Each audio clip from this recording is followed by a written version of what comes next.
നമസ്കാരം, ഞാൻ ലിയ. വിഷു മലയാളിയുടെ സ്വന്തം കാർഷികാഘോഷം. ഈ ചിപ്പിച്ചേച്ചി ഇല്ലാതെ പൊങ്കാല ഇല്ല എന്ന് പറയുന്ന പോലെയാണ് വിഷു ഇല്ലാതെ വിഷുവാഘോഷം ഇല്ല. ഈ മേടമാസ പുലരിയിലെ മലയാളിയുടെ ഒരു വിഷുക്കണി എന്ന് വെച്ചാൽ ഒരു ഓട്ടുരുളി നിറച്ച് ആപ്പിള്, ഓറഞ്ച്, മുന്തിരി, ചക്ക, മാങ്ങ, തേങ്ങ, കണിവെള്ളരി, കണിക്കൊന്ന, തൊട്ടടുത്തൊരു നിലവിളക്കും അതിന്റെ ഒത്ത നടുക്കൊരു ഉണ്ണി മുകുന്ദനും. അയ്യോ, ഈ ഉണ്ണിമുകുന്ദൻ ഉദ്ദേശിച്ചത് ഇതല്ല കേട്ടോ. ഈ മുകുന്ദൻ എന്ന് പറഞ്ഞ കൃഷ്ണൻ, കണ്ണൻ എന്നൊക്കെയാണുള്ള അർത്ഥം. ആ ഒരു അർത്ഥത്തിനാണ് ഞാൻ ഉദ്ദേശിച്ചത്. ഈ വിഷുവും ഓണവും ഒക്കെ മലയാളിയുടെ ആണെങ്കിലും ഇത് അറിഞ്ഞൊന്ന് ആഘോഷിക്കണമെങ്കിൽ തമിഴ്നാട്ടുകാർ കനിയണം. പച്ചക്കറി വേണമെങ്കിൽ പൊള്ളാച്ചിയിൽ മാരിമുത്തു വിത്തിടണം. പൂക്കളം ഇടണമെങ്കിൽ തോവാളയിൽ ജമന്തി നടണം. ഇനി ഒന്ന് പടക്കം പൊട്ടിച്ച് ആഘോഷിക്കണമെങ്കിൽ ശിവകാശിയിൽ ശെൽവരാജ് ഇരുന്ന് പണിയെടുക്കണം. നമ്മൾ ചോദിച്ചാൽ പറയും ഞങ്ങൾ കൺസ്യൂമർ സ്റ്റേറ്റാന്ന്. ഒന്നുമല്ല, മടിയാ. മലയാളിക്ക് മടിയില്ലാത്ത ഒരൊറ്റ കാര്യമേ ഉള്ളൂ, അത് കുടിയാ.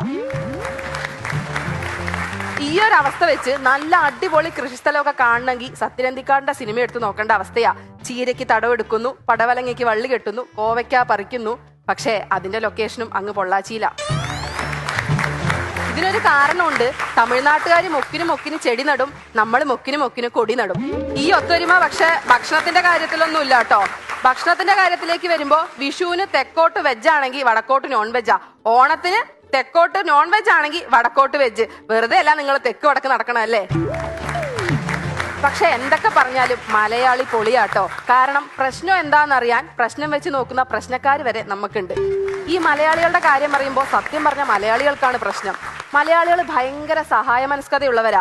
കാലത്ത് മുതൽ വൈകിട്ട് പട്ടിയെ പോലെ പണിയെടുത്ത് പൈസ ഉണ്ടാക്കും. എന്നിട്ട് ഡെയിലി അടിക്കുന്ന മദ്യവും അടിക്കാത്ത ലോട്ടറിയും എടുത്ത് സർക്കാരിനെ സഹായിക്കും. അതുപോലെ തന്നെ മലയാളികളെ പറ്റിക്കാൻ ഭയങ്കര എളുപ്പമാണ്. ഞങ്ങളുടെ നാട്ടിലൊരു ചേട്ടൻ കേരള ഫ്രൈഡ് ചിക്കൻ KFC എന്നും പറഞ്ഞിട്ടൊരു ഷോപ്പ് തുറന്നു. ഒരു പട്ടിക്കുഞ്ഞു പോലും തിരിഞ്ഞു നോക്കിയില്ല. കുറച്ചു ദിവസം കഴിഞ്ഞപ്പോൾ പുള്ളിക്ക് ഒരു ഐഡിയ തോന്നി, KFCയുടെ ഫ്രണ്ടിൽ ഒരു നാടൻ എടുത്തിട്ടാലോ എന്ന്.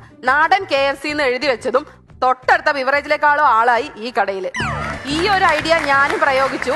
എന്റെ ടൗണിലുള്ള ഒരു ഹോട്ടലുണ്ട്, ബെസ്റ്റ് ഫുഡ്സ് എന്നാണ് പേര്. ഞാൻ അതിന്റെ പേര് ചെറുതായിട്ടൊന്ന് മാറ്റി വീട്ടിലെ ഊണ്. ഇപ്പൊ നല്ല തിരക്കുണ്ട്, നല്ല ആളുണ്ട്. ഈ മലയാളികൾ ഇതുപോലെ തന്നെ വേറൊരു പ്രശ്നമാണ്, സ്നേഹം പ്രകടിപ്പിക്കില്ല. ഒട്ടുമിക്ക മലയാളി ഭർത്താക്കന്മാരും ചാക്കോമാഷിനെ പോലെയാ. കണക്ക് പഠിപ്പിക്കൂന്നല്ല, അവരുള്ളിലാണ് സ്നേഹം. നിങ്ങൾ കണ്ടിട്ടില്ലേ, ഭർത്താവ് ഫ്രണ്ടിൽ നടക്കും, ഭാര്യ ബാക്കിൽ നടക്കും, മക്കള് നടുക്ക് നടക്കും.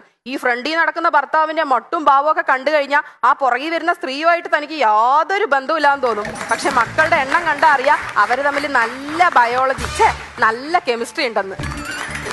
എന്റെ ഭർത്താവും ഇങ്ങനെയാ. പുറത്തു പോയി കഴിഞ്ഞാൽ നാലാളുടെ മുന്നിൽ വെച്ച് അടുത്തിരിക്കില്ല, തോളത്ത് കൈയിടില്ല, കെട്ടിപ്പിടിക്കില്ല. പക്ഷേ ഒറ്റയ്ക്കാണെങ്കിൽ സൂക്ഷിച്ചു നോക്കണ്ട ഉണ്ണി, അപ്പോഴും ഒന്നുമില്ല. ചുരുക്കി പറഞ്ഞ ഈ മലയാളികൾ എന്ന് പറഞ്ഞ മലയാളികളുടെ ജീവിതം KSRTC ബസ് പോലെയാ. ഏത് റൂട്ടിൽ കൂടെ ഓടിയാലും നഷ്ടം മാത്രമേ ഉള്ളൂ. ഈ KSRTCയോടുള്ള ഇഷ്ടം കൊണ്ടാണോ എന്നറിയില്ല, ഇവര് ഫ്ലൈറ്റിൽ കയറുമ്പോഴും ഈ KSRTC കയറുന്ന അതേ സ്വഭാവം മലയാളികൾക്ക്. ഭയങ്കര തിക്കും തിരക്കുക. ഇവരുടെ തിക്കും തിരക്കും കണ്ടു കഴിഞ്ഞാൽ തോന്നുന്നു ഓടിച്ചെന്ന് നമുക്ക് ഇഷ്ടമുള്ള വിൻഡോ സീറ്റിൽ ചെന്നിരിക്കാന്ന്. വെറുതെ വെറും ഷോ. ഈ ഫ്ലൈറ്റിന്റെ കാര്യം പറഞ്ഞപ്പോഴാട്ടാ, ഒരൊറ്റ ദുബായ് യാത്രയിലൂടെ ഏറ്റവും കൂടുതൽ പൈസ മുടക്കിയ ഒരാൾ ഞങ്ങളുടെ നാട്ടിലുണ്ട്, സുധാകരൻ ചേട്ടൻ.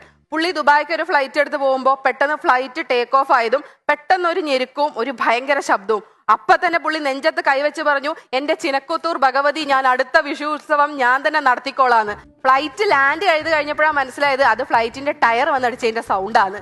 പിന്നെന്ത് പറയാനാ, 1.5 വർഷം ഗൾഫിൽ കടന്ന് പട്ടിപ്പണി എടുത്ത് 2 ആനയും 12 ശിങ്കാരിമേളവും ഉൾപ്പെടെയുള്ള ഉത്സവം ഗംഭീരമാക്കി ഒരു ഗൾഫിൽ പോക്കിന് 12 ലക്ഷം രൂപ ചെലവ് വന്നു. ഇതുപോലെ തന്നെയാണ് മലയാളികൾക്ക് വേറൊരു കുഴപ്പമുണ്ട്. എടാ വിഷുവൊക്കെ എന്താ, ഓണമൊക്കെ ആയില്ലേ, വിഷുവൊക്കെ ആയില്ലേ എന്നൊക്കെ ചോദിച്ചാൽ പറയും, എന്ത് വിഷു എന്ത് ഓണം, ഇങ്ങനെ പോകുന്നു എന്നൊക്കെ. ഇന്ന് അവന്റെ വീട്ടിൽ ഉച്ചയ്ക്ക് പോയി നോക്കിയാൽ കാണാം 4 വക പായസം കൂട്ടി ഊണ്, 40,000 രൂപയുടെ ഷോപ്പിംഗ് കഴിഞ്ഞിരിക്കുന്ന ഭാര്യ, രാത്രി പൊട്ടിക്കാൻ 25,000 രൂപയുടെ പടക്കം. എന്നിട്ട് പറയാ എന്ത് വിഷു എന്നൊക്കെ. അല്ല, നമ്മളും ഇടയ്ക്ക് ഇങ്ങനെയാ. നമ്മളും ഈ ചെയറിലൊക്കെ ഇരിക്കുമ്പോൾ വെറുതെ ചിന്തിക്കാറില്ലേ, എന്ത് ജീവിതോ, ചത്താ മതിയായിരുന്നു എന്നൊക്കെ. അപ്പൊ തന്നെ ചെയറൊന്ന് ഒടിഞ്ഞു കഴിഞ്ഞാൽ പറയും, ദൈവമേ ഇപ്പൊ ചത്തേനേന്ന്. ഇതാണ് മലയാളികൾ.